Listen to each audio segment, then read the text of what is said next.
Tonight on News Center at 6, it was a request from a little boy that touched thousands of people across Maine and around the world. That request was fulfilled. Now Jacob Thompson has died after getting his wish for one final Christmas celebration. The days are getting shorter and colder, and it won't be long before winter really takes hold. Our News Center weather team has put together a long-range forecast for what we can expect. Also ahead. If your foot was on a basketball court with your sneakers, you're going to stick to the floor fairly well instead of bowling shoes. Are snow tires really better than all-season tires? We'll talk to the experts.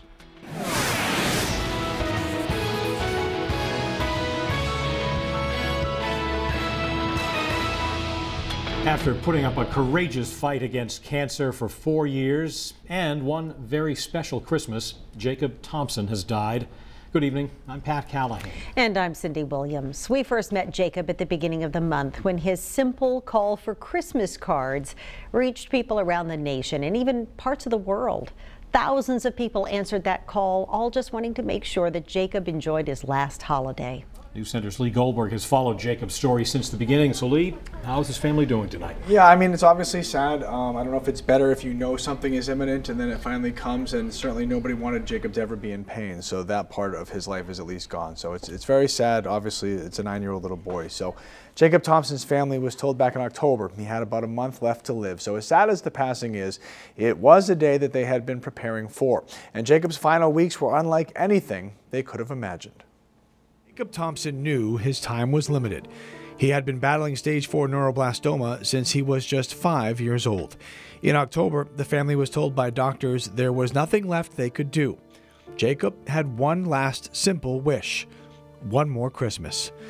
The plan to celebrate early went into effect, and the goal was to get as many Christmas cards as possible. That Christmas wish touched people across the state, across the country, across the world. So it's just amazing that one little boy has touched lives from all around the world. Cards started flooding in by the hundreds, then thousands, then tens of thousands. Celebrities were all over social media imploring people to send Christmas cards to Jacob. A 9-year-old little boy with days left in his life was uniting the world with a single cause: help him celebrate one more Christmas. The love and support that Jacob and his family were shown by Mainers, total strangers, people from other countries, some speaking different languages, was overwhelming. The universal language of love was loud and clear and perfectly understood. Jacob Thompson may have died yesterday, but it's tough to say he lost his battle with cancer because it just doesn't feel like the word lost should be associated with him.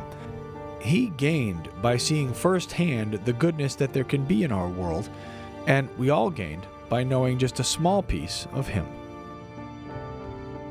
Now, Jacob's family has asked for people to pay it forward in his memory and has a list of suggested beneficiaries on his Facebook page, which is Jacob Thompson's Journeys. You should definitely go and check that out. And some great suggestions there. And so many people are sending Jacob's family love and prayers tonight. We've had comments from the viewers scrolling along at the bottom of your screen. It's just some of the evidence of how much Jacob's story meant to so many people. Yeah, it really took off and certainly touched so many people everywhere. So it's been a blessing to get all that love for this one little boy. Yeah. Lee, thanks. Pat? A jury deciding the fate of a Lincoln County Sheriff's deputy accused of sexual abuse of minors could not reach consensus on most of the charges. Jurors have found Kenneth Hatch not guilty of 2 charges, sexual abuse of a minor and furnishing marijuana to a minor. But they told the judge they could not reach an agreement on 20 other similar charges, and more time in the jury room would not change anyone's minds. 3 women came forward to accuse Hatch of sexually abusing them when they were young girls or teenagers. No decision has been made yet on whether the state will retry Hatch on those 20 charges. Senator Susan Collins says it is too soon to know how she will vote on a tax reform plan because the bill is still a work in progress. In Waterville today, Collins talked about her concerns with the Senate bill and the one passed by the House last week. For example, Collins says that the House bill will hurt people who have high medical expenses. She says the Senate bill, as it stands, would remove the so-called individual mandate from the Affordable Care Act, which she says will drive up insurance premiums for those who do not qualify for subsidies.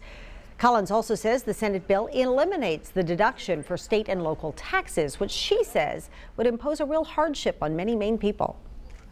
Unfortunately, in our state, we have high income taxes, high property taxes, and an excise tax that we pay on our vehicles. And if you combine those, that becomes the biggest tax deduction that middle-income Mainers claim. And the doubling of the standard deduction would protect some people, but not everyone. And I am drafting an amendment to try to restore $10,000 worth of the property tax deduction and pay for it by having the top rate remain where it is for people with over $1 million of income and not reducing the corporate tax rate by quite as much. Now, Collins says she met with President Trump and other administration officials last week to talk about her concerns, and she hopes to get some White House support for her amendments. Keith is joining us now with a look at your forecast. A bit early tonight, though, right? We'll call this the calm before the weather team's long-range winter prognostications. We'll try to get the next 7 days down, and then we'll talk more about the couple months we're trying to forecast in just a minute. All right, let's start with where we're at right now. Gusty winds, that was the story of today. I was out at the Maine Diner today down in Wells, and people were saying, man, this wind is biting, and it was. Wind gusts up to 40 miles an hour have settled now down into the upper 20s, right around 30 in Greenville, but they'll continue to settle through the night. Right now, though, the wind chill is significant. It feels like 3 below in Greenville, 4 in Millinocket, 5 in Caribou, low 20s and some teens out in the mountains. So a biting night, and it will be chilly tonight, seasonably so. Once those winds settle in the next few hours, it'll feel a little bit more comfortable. A couple snow showers out there. This is the very outer edge, actually, of lake effect bands that were really cranking across upstate New York today. Those tend to kind of get caught by topography. So they get caught by the White Mountains here in New Hampshire, and then they get caught by our mountains as well. So they just kind of get lesser and lesser as they move towards Maine. Tomorrow's a good-looking day, though. We're going to get this warm sector in here, and the warm front to our north. Most of us will be right around 50 to 53 degrees with a lot of sunshine tomorrow. It's the best day of the week. And then we have a system approach us on Wednesday. Computer models have been disagreeing on this, but I think we are going to see some periods of rain along the coast on Wednesday, and then some scattered showers away from the coastline. It's not a huge deal, but I do anticipate some precipitation on Wednesday before this moves out. Thursday and Friday both look good. They're not that warm. They're right around upper 30s to around 40 degrees, but they're bright days and for the holiday and the Friday thereafter. So hour by hour forecast, tomorrow is a good looking day again. Temperatures get into the 50s for a lot of us. Northern Maine, unfortunately, not getting in on that. And then here comes our system on Wednesday with some rain along the coastline, a couple of snow showers possible in the mountains. Then we clear out for Thanksgiving. And again, Friday looks pretty good as well. So the extended forecast, not too bad. I think the weekend will be promising. Saturday looks nice, right around 50 degrees or so. And clouds increase Saturday afternoon. A couple of snow showers, rain showers on Sunday. Nothing major here, guys. Nothing that really jumps off at me. But overall, not a bad little pattern. And we are going to be talking, obviously, about going forward here, the winter weather forecast, which is a hard thing to do. Sure. But it's hard to know what's happening tomorrow, let alone 4 months from now. Sure. This year, look at this promo. How can you not want to watch now? This year, it has a lot of signals, though, and that's what makes it a little bit more interesting. It has some strong signals as to what we might have going on. So we're going to give it a shot. We got Ryan out, actually, in Brunswick tonight, and he's asking people what they want for winter. Of course, it doesn't matter what they want, but what do you got so far, Ryan? Yeah, that's right, Keith. It's happening whether we want it or not, right? We're here at Joshua's Tavern in Brunswick talking with Bill from More Painting. And Bill, obviously the weather impacts your business a lot. And last winter was kind of tough. Why was that? It lingered on, right? It sure did. It was difficult. The spring was, usually we're outside first part of April.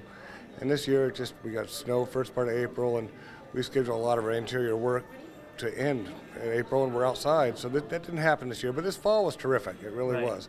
We were able to paint right up to Thanksgiving like we normally do, but the weather was really warm, and the paint loved it. Yeah, I mean, I guess it's a positive that we had such a nice fall after what was a slow start to spring last year. Now you've got a great crew. You're based in this area, right? We are. We're in Brunswick, and we've geared up for winter work now. Interior, we give good winter interior discounts. Yep. And but you've got a plan. Snow or not, you have your crew up here, but you escape Maine, right? I do. I head to Florida for a few months in the winter. I've got a great office staff that takes care of things, and I scoot down there to play a little bit of golf. Awesome. Well, I think I'd like to play a little bit of golf in winter too, but obviously that's not the case up here. Or maybe it will be this winter. Who knows? We'll bring you through the forecast for the winter season ahead coming up. That's why you want to be the boss, Ryan. Right. Yes. By the way, Ryan is of age to be in a bar. Just a couple years, they card him, but he's allowed to drink. It's all legit. Yeah. Thanks a lot, Keith. Still to come, why Nova Scotia gives a spruce tree to Massachusetts every year. And why that tree made a stop in Maine today when News Center continues. Her story rocked the Alabama Senate race. Now the woman who says she had a sexual encounter with Roy Moore at age 14 speaks to us on camera. Plus the sounds raising hopes in the search for a missing submarine and its crew on NBC Nightly News. Augusta greeted a special guest to the state this morning, a 53-foot tall Canadian white spruce. The tree has been chosen to be the Christmas tree on Boston Common. It's an annual tradition, a gift in exchange for the help Massachusetts gave Nova Scotia on December 6, 1917. Two ships carrying explosives and war munitions collided in Halifax Harbor, killing 2,000 people and injuring 9,000. And when Nova Scotia officials learned recently about the help that Maine also provided back then, they decided to take a detour with this year's tree to say thank you. Maine sent on its own train on December 8th, 2 days later, a unit of the Maine National Guard. It was the medical unit, about 13 people, including nurses, doctors. The nurses were, for the most part, from the Waterville area. The white spruce goes up on Boston Common tomorrow morning. As promised, our weather team makes its prediction for the winter coming up after the break. Plus, is it really worth buying special tires for all of the snow we may see this year? The answer after the break.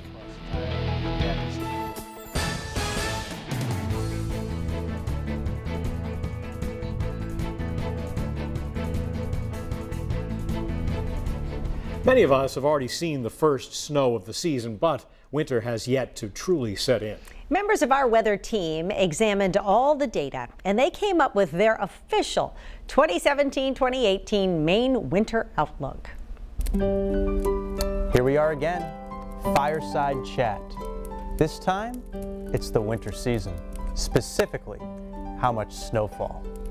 Heck of a winter last year, and it kind of all came in one big week in February, but then March, April, it was a winter that lingered, and when the numbers were all tallied up, it was a big winter.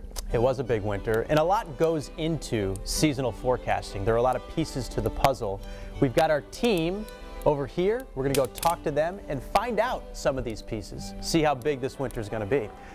All right, Corey Frumpkin, you've been looking at Octobers and specifically how warm this October was and how much snow that usually happens on the backside of it. Yeah, a warm October, actually the warmest October on record for both Portland as well as Bangor. 56.1 degrees, 55.6. It was definitely a warm October for obviously the record books. And taking a look at the last several years, the top 10 warmest for both Portland and also for Bangor, 17 out of the 20 featured above average snowfall. So just incredible numbers to take a look at here, as you see here from Bangor as well. Just incredible. Yeah, compelling information. Warm Octobers, big snows the following season. That's one piece to the puzzle. Let's go talk with Jess Conley over here. She's got another piece. We live on the ocean or close to it, right, and it usually plays a huge role in our winter patterns and how much snow we get. What did you find? It does, and since ocean temperatures have been getting much warmer, that could mean we see snowfall totals that are much larger. So we get these storms, right, that ride across the country called the Alberta Clippers. They kind of ride along the jet stream as they get closer to us and end up in the Gulf of Maine, where the ocean temperatures are warmer. It's going to be easier, it looks like, for them to get stronger, more intense, so we could see some pretty big storms. Nor'easters, maybe some blizzards, hopefully. The B word. We've had those before too. All right, so that's two pieces that are saying big snow. All right, Brian Breton, we've talked about Enzo, El Nino, La Nina. First of all, what is it? I am El Nino. All other tropical storms must bow before. Secondly, what does it do to our winters? Well, this winter is a La Nina winter, and that means that the water off the coast of South America is cooler than average, and this can change the weather patterns all across the world. And if you look at La Nina years, this is what usually happens in the United States. We took it a step further, though, looking at the winter snow in La Nina seasons. Our typical winter, El Nino, La Nina, about 62 inches. Weak La Ninas, on average, deliver about 66 inches of snow in Portland. But the key, moderate La Ninas produce some of our snowiest winters on record, up over 100 inches on average if you combine the moderate La Nina seasons we've had. And wouldn't you know, this winter is forecast to peak at a moderate La Nina in the middle of the wintertime. Whoa, yeah. That's a big one right there. That points to some big hefty snows. Our largest snowfall ever was 70-71. That was a moderate La Nina year.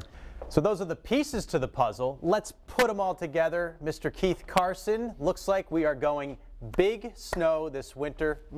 We were like an auctioneer in there. We were like 70, 75, 80, 85, and then we ended up in the mid 80s. So officially we're going 86 in Portland, 91 in Bangor. Is worth noting, northern Maine, we're cutting down just a bit, thinking if we're going to have nor'easters, these coastal storms, then someone is not going to get in on the precip shield. Maybe that's Aroostook County. And we're so accurate. We're so accurate here at News Center that, you know, we have decimal points. 91.2 in Bangor, 96.7, 86.3. I mean, we're joking here a little bit, but unless we're right. That's a good point. Then we're not Unless joking. we're right, then we're not joking. Yeah. Another point that we want to make is that previous winters, there have been some big snows in March, even snow into April. They linger into spring. This winter is probably going to be a little different. Yeah, it doesn't look like it. It looks like my career, peaking early and then kind of winding down. Wow, that's true. Later, you know, March, April, maybe we have less snow. Yeah. Last couple of winters, we had some big snow in the spring. So front end loaded this year, probably an easier spring. Yeah. So there you have it, folks. That's our winter weather forecast, and it looks like we're going to have a lot of snow. We'll all be in these sweaters quite a bit. We're going to have to buy this guy some Storm Center sweaters. Hope you enjoy the snow, folks. An extra 2 feet of snow we're talking here? Wow, Above in average? Portland Their area. average is 62 in Portland. The only one we went below was far northern Maine. Right. Seasonal forecasting is difficult. I will say, with all those strong correlations, if this year ends up below average, I don't want a seasonal forecast anymore because this is a strong year of correlation, so we'll have to see how it turns out. All right. Interesting We'll stuff. stick to it day by day. By the way, you may be able to tell I edited that piece. Maybe. The snow was nice effect. I liked it. While we're on the subject of winter, we are tackling the topic of snow tires. A lot of Mainers have snow tires put on each winter. Others stick with their standard all-season tires. That's me. We wanted to know, is there really a big difference between the two? News Center Samantha York set out to verify that question. Whether you're ready or not, We'll change over to snow for quite a few of us. it's that time of year again. Rain showers, and then it looks like some snow showers. Some of you may be driving around on all-season tires thinking, I'm all set.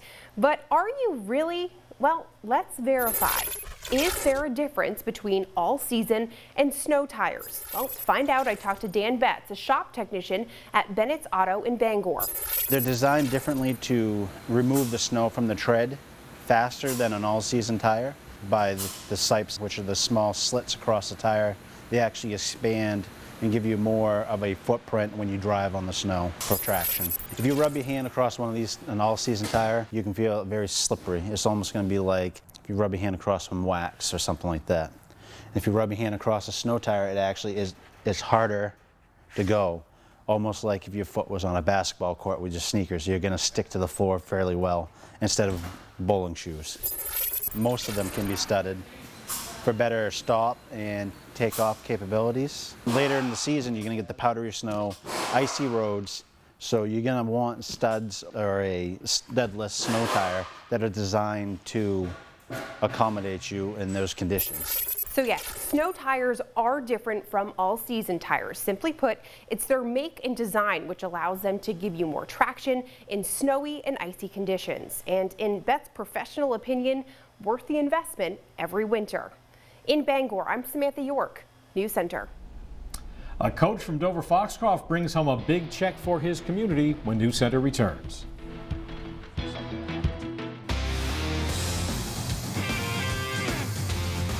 The Scarborough, Marshwood, MCI, and Wells communities had a lot to celebrate over the weekend as each of their high school football teams took home a gold ball.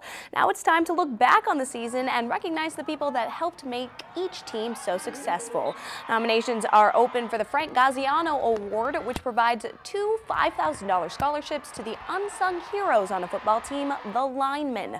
The award isn't just about on-field performance. Take it from 2011 defensive lineman winner Luke Libby. You know, Frank Gaziano is all about community service and giving back, and you know, we want to capture that with this award, and that's the whole reason they started this. You know, he was a lineman, and now, you know, this is for everyone after him to, you know, to match that. To nominate a lineman on your team, have your coach go to GazianoLinemanAwards.org and submit an application by December 4th. It's a loss being felt by New England football fans. Former Patriots receiver Terry Glenn died late last night in a car crash at the age of 43. Police in Irving, Texas say Glenn's vehicle left the road and hit a concrete barrier. He was transported to the hospital where he died soon after. The crash is still under investigation. Glenn played for the Pats for 6 seasons before moving on to Green Bay, then finishing his career in Dallas. In 1996, he caught a career-high 90 passes in his rookie year to help the Patriots win the AFC Championship. Tom Brady's first NFL touchdown pass was to Glenn, a 21-yarder against San Diego back in 2001. $50,000 is on its way to Dover Foxcroft thanks to a local coach's outstanding abilities. Luis Ayala was named U.S. Cellular's Most Valuable Coach of the Year thanks to a combination of community votes and approval from a panel of judges. Coach Ayala has been a soccer and wrestling coach at Foxcroft Academy for 18 years. He'll receive a check for $50 grand, and he says every cent is going back to the school's athletic department. And if you want more weather, Facebook Live after the show, winter weather outlook. We'll see you at 11. All right. Good night.